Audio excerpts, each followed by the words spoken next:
Shalom Uvracha. 3 times a day we daven the Shemoneh Esrei, a prayer of 18 or in fact 19 blessings, and we find ourselves within these blessings when we pray for wisdom and for understanding, when we pray for healing and well-being, when we pray for our parnasa, for our income, and so on and so forth.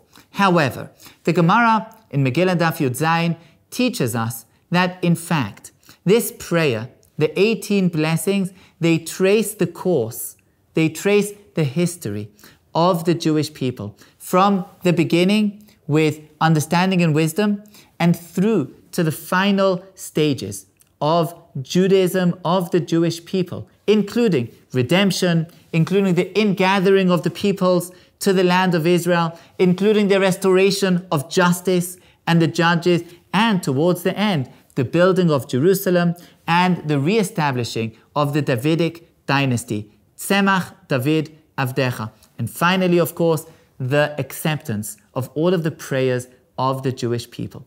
Meaning, when we daven, when we pray this special prayer of Shemoneh Esrei, these 18 blessings, what we're actually doing is we are declaring our connectedness to this process, to this historical unfolding of the Jewish people.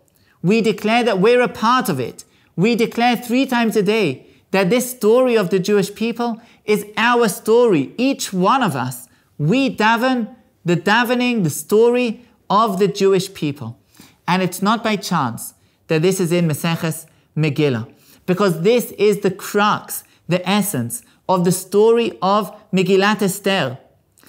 In the fundamental, central psukim of the Megillah, we find Mordechai telling Esther the following statement. Al tedami benafsheich, he tells Esther, don't imagine to yourself that you can be saved from among all of the Jews in the house of the king, together with the throne. If you will be silent at this time, then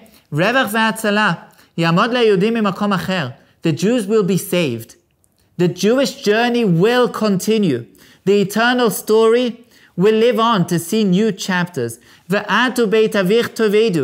And you will be destroyed with the house of your father. And who knows? If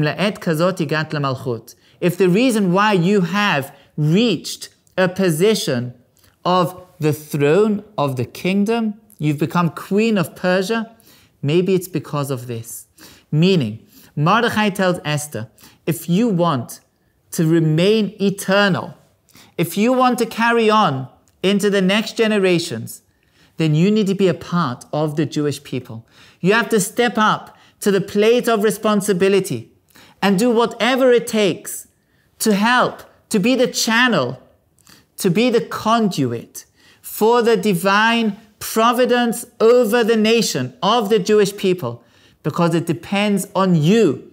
It depends on us, on individuals who pray the prayer of the Shemoneh Esrei, of the 18 blessings, and declare that whatever we do in the world is within the framing of the eternal story of the Jewish people. That's the idea of our prayer. Of course, we're allowed to add in private and personal supplications, but all within the framing of the Jewish people. And that's the story of Esther.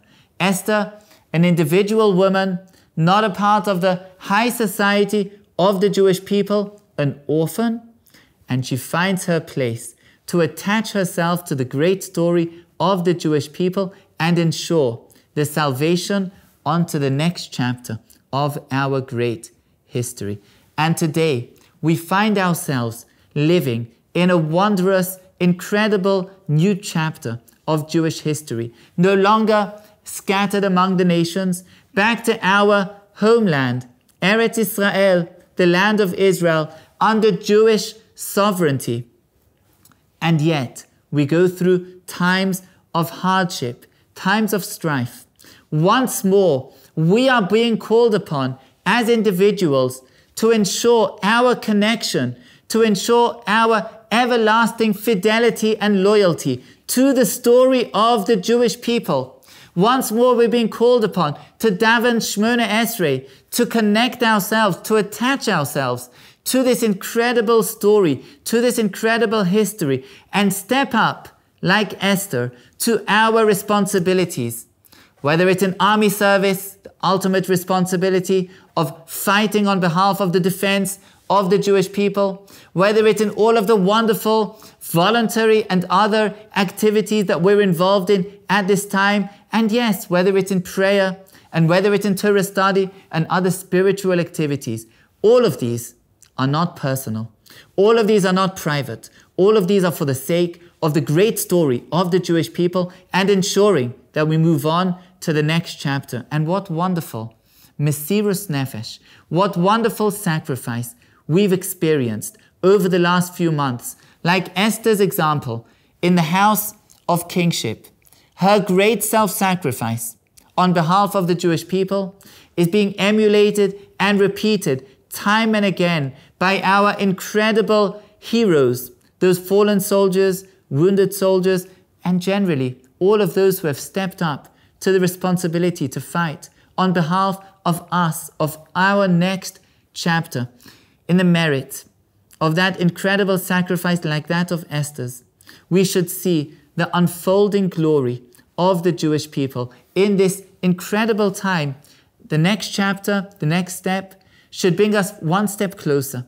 In fact, should bring us all the way to the final chapter that we so await of Jewish history, that we say in our Shemoneh Esrei, the building of Jerusalem, its final building, and the establishment of Tzemach David Avdecha in the days of final redemption that we so await. And Halavai, that Purim, the upcoming Purim festival, should be a truly joyous festival for the entire Jewish people.